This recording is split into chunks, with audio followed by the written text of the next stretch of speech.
Hello everyone, welcome all of you once again to the 10 minutes concept series. So आज का हमारा 10 minutes का topic of discussion होगा various abbreviations used in research. So research के अंदर हम बहुत सारे अब्रीवेशंस यूज करते हैं जिनके ऊपर हमारा क्वेश्चन भी आता है. सो आज के सेशन में हम इसी को कवर करेंगे, right? So yes, let's start. Last class के अंदर हमने टाइप्स ऑफ रिसर्च किया था, सारे टाइप्स ऑफ रिसर्च एक क्लास के अंदर, और आज का हमारा सेशन रहेगा अब्रीवेशंस के ऊपर.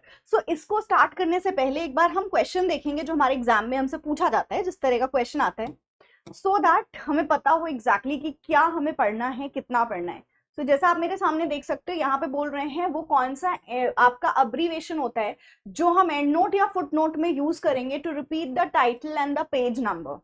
Will it be IBID, OPCIT, LOCCIT या ETAL? सो आज हम इन कॉन्सेप्ट्स के ऊपर डिस्कशन करने जा रहे हैं, इन अब्रीवेशंस के ऊपर डिस्कशन करने जा रहे हैं इस सेशन के अंदर. So yes, let's start. सबसे पहले हम डिस्कस करेंगे IBID क्या होता है. तो फर्स्ट ऑप्शन हमारा है IBID. तो व्हाट इज IBID?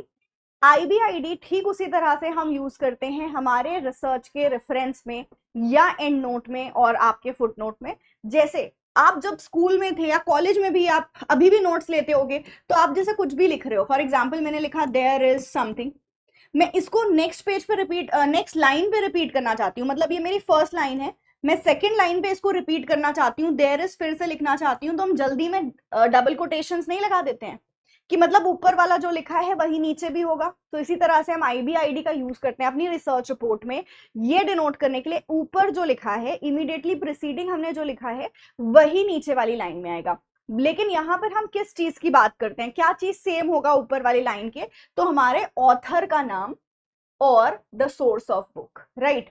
ऑथर का नाम और बुक का सोर्स, टाइटल, ये सब कुछ अगर मुझे रिपीट करना है इमीडिएटली प्रीसीडिंग लाइन पे, तो we will be using IBID. जैसा आप यहाँ देख सकते हो, एरिस्टोटल पॉलिटिक्स बुक 1. अब मैं इस बुक को वापस से रिपीट करना चाहती हूँ, तो मैं IBID लगा दूंगी. पढ़ने वाला समझ जाएगा कि मैं ऊपर वाले ऑथर और ऊपर वाली बुक की बात कर रही हूँ, right? So this is the purpose of IBID. ये तब यूज होता है जब हमने जस्ट ऊपर जो लिखा है उसको रिपीट करना चाहते हैं. लेकिन सपोज मैंने कोई भी चीज लिखी है 2-3 लाइन ऊपर या और ऊपर, जस्ट ऊपर नहीं है, अब उस ऑथर को मैं रिपीट करना चाहती हूँ फिर से, उसके काम को रिपीट करना चाहती हूँ फिर से, तो मैं क्या यूज करूंगी? तो I have 2 option, one is OPCIT and one is LOCCIT. ठीक है. सो अगर कोई भी काम मैंने प्रीवियसली साइट किया है, मैंने कोई काम प्रीवियसली साइट किया है, मतलब इमीडिएट नहीं साइट किया है, जस्ट ऊपर नहीं साइट किया है, तो मेरे पास होता है OPCIT एंड LOCCIT का ऑप्शन. आपका OPCIT होगा जब ऑथर तो सेम है, ऑथर और ऑथर का काम तो सेम है, लेकिन the page is different. But हम LOCCIT कब यूज करते हैं? ऑथर भी सेम, वर्क भी same and page is also same. उसी पेज से वही कंटेंट लिया, उसी पेज से आपने ऑथर भी वही यूज किया है and the work is also same, तब हम LOCCIT का यूज करते हैं.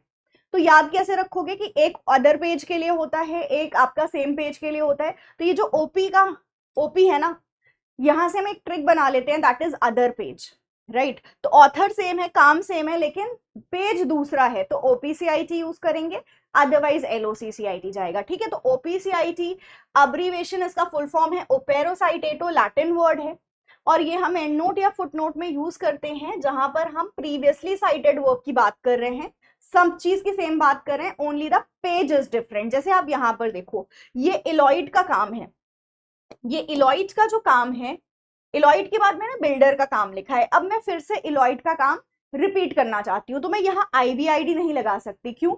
IBID लगाया तो मतलब बिल्डर के काम की बात कर रहे हो, बट मैं इलॉइड की बात करना चाह रही हूँ, तो मेरे पास या तो OPCIT का ऑप्शन है या LOCCIT का. इलॉइड के पेज 141 मैंने प्रीवियसली यूज किया था, इस बार मैं पेज 148 को यूज करना चाहती हूँ, तो OPCIT लगेगा. अगर पेज 141 होता तो OP की जगह आपको दिख रहा होता LOCCIT. बस इतना ही इन दोनों में डिफरेंस है. ठीक है. सो LOCCIT पढ़ लो. हम रिपीट करना चाहते हैं अगर अपने टाइटल को, वर्क को, सबको, but also the same page, तो हम LOCCIT का यूज करेंगे, जैसा कि आप यहां पर देख सकते हो. कनूत का वर्क कहां पे है? ये. ठीक है. आप पेन चेंज कर लो. यस, डोनाल्ड कनुथ फिर ये उनका काम है और पेज इज 40। अब मैं वापस से क्या करना चाहती हूँ, मैं यहाँ पे क्नुथ के उसी काम को रिपीट करना चाहती हूँ, पेज इज ऑल्सो सेम, तो मैंने LOCCIT लगा के छोड़ दिया। पेज लिखने की जरूरत नहीं है क्योंकि पेज आपका वही होगा जो प्रीवियसली साइटेड है। लेकिन हाँ, जब OPCIT लिखोगे, जैसे यहाँ पर क्नुथ OPCIT पेज 50, यहाँ 40 था, यहाँ कौन से पेज की बात करो आपको उसको मेंशन करना होगा। So this is the difference between OPCIT and LOCCIT। I hope it's clear. एक और अब्रीविएशन जो अभी हमने ऑप्शन में पढ़ा वो था ETAL। अब ETAL क्या है? ETAL भी आपका एक लैटिन वर्ड है जिसका मतलब होता है एंड अदर्स। सो जब भी आप +2 ऑथर्स की बात करते हो, मतलब 2 ऑथर्स तक हैं तो पूरा नाम लिखोगे दोनों ऑथर का, लेकिन 2 से ज्यादा ऑथर्स हैं आपके तो आप एक ऑथर का नाम लिख के ETAL लगा दोगे, मतलब एंड अदर्स की यहाँ पर 1 से 2 से ज्यादा ऑथर्स हैं। और जिसको भी जानना है कि यहाँ पे कौन कौन ऑथर है वो उस वर्क को सर्च करके पढ़ लेगा। तो आप अपने रेफरेंसिंग में फुट नोट एंड नोट में ETAL जब यूज करोगे इट विल रिफर कि there are more than 2 authors. ठीक है, तब इसको कैसे करते हैं, let's quickly have a look. So ETAL मतलब एंड अदर्स, तो एंड अदर्स आप किस तरह से यूज कर रहे हो, देखो DU,J,ETAL, मतलब यहाँ पे कई ऑथर्स हैं, 2 से ज्यादा ऑथर्स हैं, तो बस इस तरह से हम अपने ETAL को यूज करेंगे wherever we want to refer to more than 2 authors, right. अब हम आते हैं हमारे क्वेश्चन की तरफ, जो अभी हमने देखा कि जब आप टाइटल और पेज नंबर को रिपीट करना चाहते हो, अब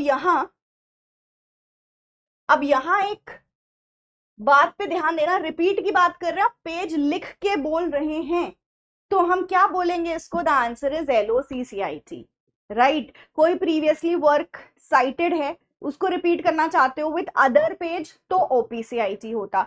IBID का कीवर्ड क्या है, इमीडिएटली प्रीसीडिंग। ETAL कब आएगा आपका, ETAL आएगा जब you have more than 2 authors, right. So this is the answer, that is LOCCIT। So I hope ये जो अब्रीवेशन है बहुत इंपॉर्टेंट है, यहाँ से क्वेश्चन आते हैं।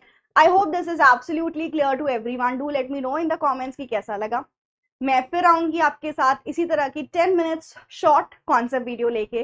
तब तक के लिए मेक श्योर कि आप इसके नोट्स बना लो, अच्छे से पढ़ते रहो, बिकॉज एग्जामिनेशन में ये सारे कॉन्सेप्ट्स मोस्ट एक्सपेक्टेड हैं आपसे। रिसर्च के अंदर इसी तरह के थोड़े ट्रिकी क्वेश्चंस आते हैं जहां हम फंस जाते हैं, बट यस, इन कॉन्सेप्ट्स को पढ़ के जाओगे तो you will not be stuck, आप अच्छे से क्वेश्चंस कर लोगे। Thank you so much, this is your paper 1 faculty Gulshan Akhtar, only at PW। मिलते हैं इसी तरह की नेक्स्ट वीडियो के साथ, बाय बाय।